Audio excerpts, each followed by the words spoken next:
ನೂತನ ಮುಖ್ಯಮಂತ್ರಿಯಾಗಿ ಆಯ್ಕೆಯಾಗಿರುವ ಡಿ.ಕೆ. ಶಿವಕುಮಾರ್ ಅವರು ಇವತ್ತು ಲೋಕಭವನದಲ್ಲಿ ಪದಗ್ರಹಣವನ್ನ ಮಾಡಲಿದ್ದಾರೆ. ಅವರ ಜೊತೆ ಸುಮಾರು 13 ಜನ ಸಚಿವರು, ನೂತನ ಸಚಿವರು ಕೂಡ ಪ್ರಮಾಣ ವಚನವನ್ನ ಸ್ವೀಕರಿಸಲಿದ್ದಾರೆ. ನಾವು ನೋಡ್ತಾ ಇದ್ದೀವಿ. ಈ ವೇದಿಕೆಯ ಭಾಗದಲ್ಲಿ ನಾವು ನೋಡ್ತಾ ಇರೋದು ಕೇವಲ ಗಣ್ಯರಿಗೆ ಮಾತ್ರ ಅವಕಾಶವನ್ನು ಮಾಡಲಾಗಿದೆ. ಡಿ.ಕೆ. ಶಿವಕುಮಾರ್ ಹಾಗೆ ರಾಜ್ಯಪಾಲರು ಭಾಗವಹಿಸ್ತಾರೆ. ಪಕ್ಕದಲ್ಲಿ ಸಿದ್ದರಾಮಯ್ಯ ಅವರು ಇರ್ತಾರೆ. ಹಾಗೆ ಚೀಫ್ ಜಸ್ಟಿಸ್ ಮತ್ತೆ ಸುಖೇಂದರ್ ಸಿಂಗ್ ಸುಬ್ಬು ಅವರು ಹಿಮಾಚಲ ಪ್ರದೇಶದ ಮುಖ್ಯಮಂತ್ರಿಗಳು, ತೆಲಂಗಾಣ ಮುಖ್ಯಮಂತ್ರಿ ಆಗಿರುವಂತಹ ರೇವಂತ್ ರೆಡ್ಡಿ ಅವರಿಗೆ ವೇದಿಕೆಯಲ್ಲಿ ಅವಕಾಶವನ್ನು ಮಾಡಲಾಗಿದೆ. ಹಾಗೆ ಕೇರಳ ಮುಖ್ಯಮಂತ್ರಿ ಆಗಿರುವಂತಹ ಡಿ ಸತೀಶನ್ ಅವರು ಕೂಡ ವೇದಿಕೆಯ ಮೇಲೆ ಅವರಿಗೆ ಆಸನದ ವ್ಯವಸ್ಥೆಯನ್ನು ಮಾಡಲಾಗಿದೆ. ತದನಂತರ ನಾವು ಅಲ್ಲಿ ವೇದಿಕೆಯ ಎಡಭಾಗಕ್ಕೆ ನೋಡಿದ್ರೆ ಎಐಸಿಸಿ ಅಧ್ಯಕ್ಷರಾಗಿರುವಂತಹ ಮಲ್ಲಿಕಾರ್ಜುನ ಖರ್ಗೆ ಅವರಿಗೆ ಆಸನದ ವ್ಯವಸ್ಥೆಯನ್ನು ಮಾಡಲಾಗಿದೆ. ನಂತರ ಕೆ.ಸಿ. ವೇಣುಗೋಪಾಲ್ ಅವರು, ಖರ್ಗೆ ಅವರ ಪಕ್ಕದಲ್ಲಿ ರಾಹುಲ್ ಗಾಂಧಿ ಅವರಿಗೆ ಅವಕಾಶವನ್ನು ಮಾಡಿಕೊಳ್ಳಲಾಗಿದೆ. ನಂತರ ಸುರ್ಜೇವಾಲಾ ಅವರಿಗೆ ವೇದಿಕೆಯಲ್ಲಿ ಅವಕಾಶವನ್ನು ಕೊಡಲಾಗಿದೆ. ಸೊ ಇದು ಪ್ರಮುಖ ವೇದಿಕೆ ಏನಿದೆ, ಆ ವೇದಿಕೆಯಲ್ಲಿ ಆಸನದ ವ್ಯವಸ್ಥೆಯನ್ನು ಮಾಡಲಾಗಿದೆ. ಅಲ್ಲಿ ಬೇರೆ ಯಾರಿಗೂ ಕೂಡ ಅವಕಾಶಗಳಿಲ್ಲ. ಸೊ ವೇದಿಕೆಯ ಬಲಭಾಗದಲ್ಲಿ ಅಜ್ಜಯ್ಯನ ಶ್ರೀಗಳ ಒಂದು ಫೋಟೋ ಕೂಡ ಇಟ್ಟಿರುವಂತದ್ದನ್ನ ಗಮನಿಸಬಹುದು.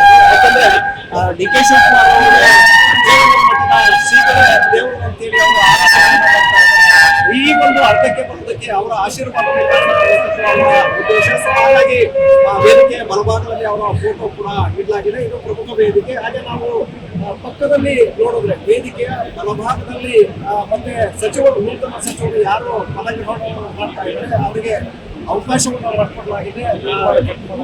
ಬಲಭಾಗದಲ್ಲಿ ನೂತನ ಸಚಿವರಾಗಿ ಯಾರು ಇವತ್ತು ಪ್ರಮಾಣ ವಚನವನ್ನ ಸ್ವೀಕಾರ ಮಾಡಲಿದ್ದಾರೆ ಅವರ ಚೇರ್ ಆಸನದ ವ್ಯವಸ್ಥೆಯನ್ನು ಕೂಡ ಮಾಡಲಾಗಿದೆ. ಮೊದಲಿಗೆ ಪರಮೇಶ್ವರ್ ಅವರು ಉಪಮುಖ್ಯಮಂತ್ರಿಯಾಗಿ ಪ್ರತಿಜ್ಞೆಯನ್ನ ಸ್ವೀಕಾರ ಮಾಡಲಿದ್ದಾರೆ. ತದನಂತರ ಮುನಿಯಪ್ಪ ಅವರ ಆಸನ ವ್ಯವಸ್ಥೆ, ಕೆ.ಜೆ. George, MB. ಪಾಟೀಲ್, ಹಾಗೆ ರಾಮಲಿಂಗಾರೆಡ್ಡಿ ಮತ್ತೆ ಸತೀಶ್ ಜಾರಕಿಹೊಳಿ ಅವರು ಫ್ರಂಟ್ ಲೈನ್ ಅಲ್ಲಿ ಆಸನದ ವ್ಯವಸ್ಥೆ ಇದೆ. ಹಾಗೆ ಉಳಿದವರ ಶರಣ್ ಪ್ರಕಾಶ್ ಪಾಟೀಲ್, ಈಶ್ವರ್ ಖಂಡ್ರೆ ಸೇರಿದಂತೆ ಹಿಂದೆ ಅವರಿಗೆ ಆಸನದ ವ್ಯವಸ್ಥೆಯನ್ನು ಮಾಡಲಾಗಿದೆ. ಹಾಗೆ ನಾವು ಮುಂಭಾಗದಲ್ಲಿ ನೋಡಿದ್ರೆ ವೇದಿಕೆಯ ಮುಂಭಾಗದಲ್ಲಿ ಗಣ್ಯರಿಗೆ, ಯಾಕೆಂದ್ರೆ ಸ್ವಾಮಿ ಮಠಾಧೀಶರುಗಳು, ಹಾಗೆ ಜಡ್ಜಿಗಳು ಮತ್ತೆ ಉದ್ಯಮಿಗಳು ಎಲ್ಲರಿಗೂ ಕೂಡ ಆಸನದ ವ್ಯವಸ್ಥೆಯನ್ನು ಮಾಡಲಾಗಿದೆ. ನಾವು ನೋಡ್ತಾ ಇರ್ಬೋದು ಇಲ್ಲಿ ನಂಜಾವಧೂತರಿಗೆ ಅವಕಾಶವನ್ನು ಮಾಡಿಕೊಳ್ಳಲಾಗಿದೆ. ನಿರ್ಮಲಾನಂದ ಶ್ರೀಗಳಿಗೆ ಆಸನದ ವ್ಯವಸ್ಥೆ ಇದೆ. ಹಾಗೆ ಕರಿ ವೃಷಭ ದೇಶಿ ಕೇಂದ್ರ ಶಿವಯೋಗಿ ಸ್ವಾಮೀಜಿಗಳು, ಇದು ಅಜ್ಜಯ್ಯನ ಮಠದ ಶ್ರೀಗಳಿಗೆ ಫ್ರಂಟ್ ಲೈನ್ ಅಲ್ಲಿ ವ್ಯವಸ್ಥೆಯನ್ನು ಮಾಡಲಾಗಿದೆ.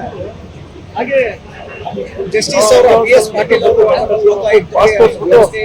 ಶಿವಕುಮಾರ್ ಮನೆಯವರು, ಶಿವಕುಮಾರ್ ರಿಲೇಟಿವ್ಸ್, ತಂಗಿ ಆಸನದ ವ್ಯವಸ್ಥೆ, ದೇವೇಗೌಡರಿಗೆ ಆಸನದ ವ್ಯವಸ್ಥೆಯನ್ನು ಮಾಡಲಾಗಿದೆ.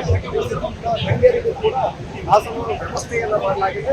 ನಾವು ಹಿಂಭಾಗದಲ್ಲಿ ನ್ಯಾಯಾಧೀಶರುಗಳಿಗೂ ಕೂಡ ವ್ಯವಸ್ಥೆಯನ್ನ ಮಾಡಿರುವಂತದ್ದನ್ನು ಕೂಡ ನೋಡಬಹುದು. ಯಾಕಂದ್ರೆ ಎಲ್ಲರಿಗೂ ಕೂಡ ಸೂಕ್ತವಾದಂತಹ ರೀತಿಯಲ್ಲಿ ಆಸನದ ವ್ಯವಸ್ಥೆಯನ್ನ ಮಾಡಲಾಗಿದೆ. ಈ ಬಾರಿ ಬಹಳ ಕಟ್ಟುನಿಟ್ಟಿನಲ್ಲಿ ವ್ಯವಸ್ಥೆಯನ್ನ ಮಾಡಿರುವಂತದ್ದು. ಎಲ್ಲೂ ಕೂಡ ಲೋಪಗಳಾಗಬಾರ್ದು, ಮತ್ತೆ ಯಾವುದೇ ಅಡ್ಡಿ ಆತಂಕಗಳಾಗಬಾರ್ದು ಅನ್ನುವಂತ ಕಾರಣಕ್ಕೆ ತುಂಬಾ ನೀಟ್ ಆಗಿ ಈ ಬಾರಿ ಆಯ್ದ ಕೆಲವು ಗಣ್ಯರಿಗೆ ಮಾತ್ರ ಈ ಒಂದು ವ್ಯವಸ್ಥೆಯನ್ನ ಮಾಡಲಾಗಿದೆ. ಇದು ಈಗ ನಾವು ನೋಡ್ತಾ ಇರುವಂತದ್ದು ಶಿವಕುಮಾರ್ ಜೋಹಳ್ಳಿ, ಲೋಕಭವನ, ಬೆಂಗಳೂರು.